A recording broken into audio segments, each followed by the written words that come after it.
बोलो श्री कृष्ण भगवान की जय। पुरुषोत्तम मास महात्म 21वां अध्याय। तो कल आपने 20वें अध्याय में सुना कि भगवान का पूजन कैसे करना चाहिए। कलश रखें, कलश के ऊपर राधा कृष्ण जी की प्रतिमा रखें। अब वाल्मीकि ऋषि आगे की कथा सुनाते हैं। वाल्मीकि ऋषि बोले कि हे नारद, फिर प्रतिमा को अग्नि द्वारा शुद्ध करके प्राण प्रतिष्ठा करें, अन्यथा मूर्ति धातु ही रहती है। देखो यहाँ पर कितना अच्छा प्रसंग आया है कि जैसे जो मूर्ति भगवान की लगी होती है मंदिर में, ये पत्थर की है, आपको भी पता है। लेकिन जब मंत्र ब्राह्मण के द्वारा मूर्ति में प्राण डाला जाता है, प्राण प्रतिष्ठा किया जाता है, तो ये मूर्ति में प्राण आ जाते हैं।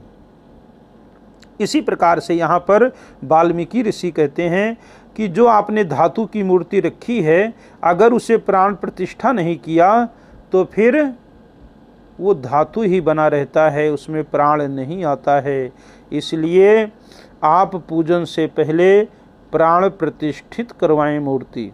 ऐसे पुरुषोत्तम के बीज से जैसे ही वेदों के मंत्रों का जानने वाला ब्राह्मण निरंतर हृदय में अंगूठा रखकर उन मंत्रों से हृदय में प्राण प्रतिष्ठा करे, इस मूर्ति के लिए प्राण रहे या इस मूर्ति के लिए प्राण जाए, ये भावना मन में निरंतर रखें कि हम जिस भगवान का पूजन कर रहे हैं, इन भगवान के जो फोटो है हमारे पास या यंत्र है, तो इसमें प्राण है।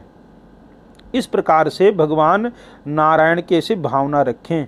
इस तरह प्रतिमा के देवत्व आने के लिए स्वाहा तथा इस प्रकार यजुर्वेद के मंत्र पढ़ें। इस तरह प्राणों को प्रतिमा में रखकर श्री पुरुषोत्तम भगवान का ध्यान करें और इस तरह कहें कि हे देव, हे देवेश, हे पुरुषोत्तम, मैं यह आसन श्री राधा कृष्ण को अर्पण करता हूँ। गंगा आदि सब तीर्थों से प्रार्थना करके मेरे द्वारा लाया हुआ ये जल सुख से स्पर्श करने योग्य है। भगवान आप इसे पाद्य के लिए ग्रहण करो। जैसे जब पूजन कराते हैं तो पाद्यम अर्घ्यम आचमनीयम जलम स्नानम समर्पयामि, इस प्रकार से बोलते हैं। तो आप भगवान का पहले पैर धोने के लिए पैरों के ऊपर जल का छींटा लगाएं, ऐसा कह करके पैर धोएं। श्री गंगा जी से जल लाकर सुंदर कलश में रखे हुए इस गंगा जल का आचमन करिए, ऐसा कहकर आचमन अर्पण करें। फिर पंचामृत से स्नान करावें, फिर आचमन दें।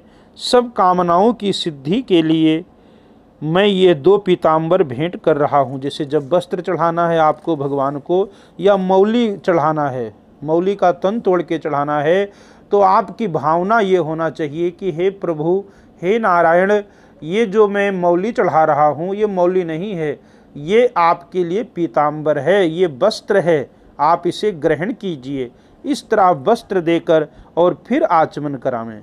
हे नारद, इस संसार सागर से आप मेरी रक्षा करें, ऐसा कहकर वस्त्र चढ़ा दें और उसके बाद में यज्ञोपवीत ग्रहण करें, ऐसा कहकर यज्ञोपवीत, जिसे जनेऊ कहते हैं, फिर भगवान को आप जनेऊ अर्पण करें।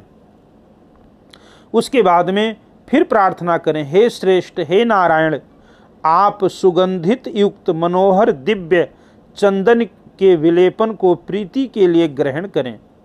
फिर जब चंदन लगाएं भगवान को, तब इस प्रकार से कहें कि हे प्रभु, ये बहुत सुगंधित है और आपको प्रसन्न करने के लिए मैं ये चंदन आपको लगा रहा हूँ, ऐसा कहकर भगवान को चंदन लगावें।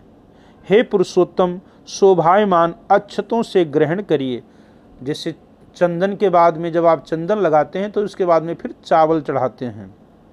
ध्यान रखें, ये चावल जो है सभी देवताओं को चढ़ता है, भगवान विष्णु को पूजन में चावल नहीं चढ़ाना चाहिए। तो ऐसा कहकर अक्षत चढ़ावें।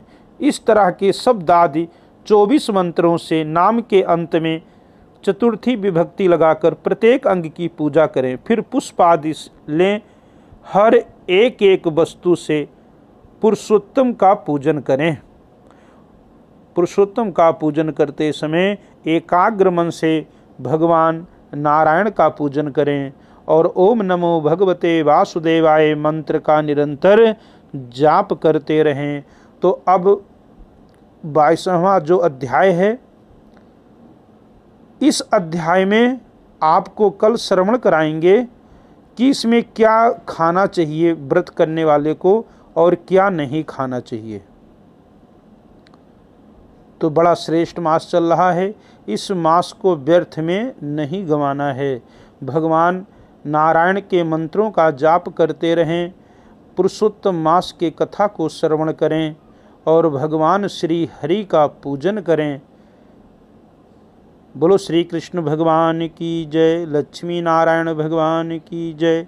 इति 21वां अध्याय समाप्त।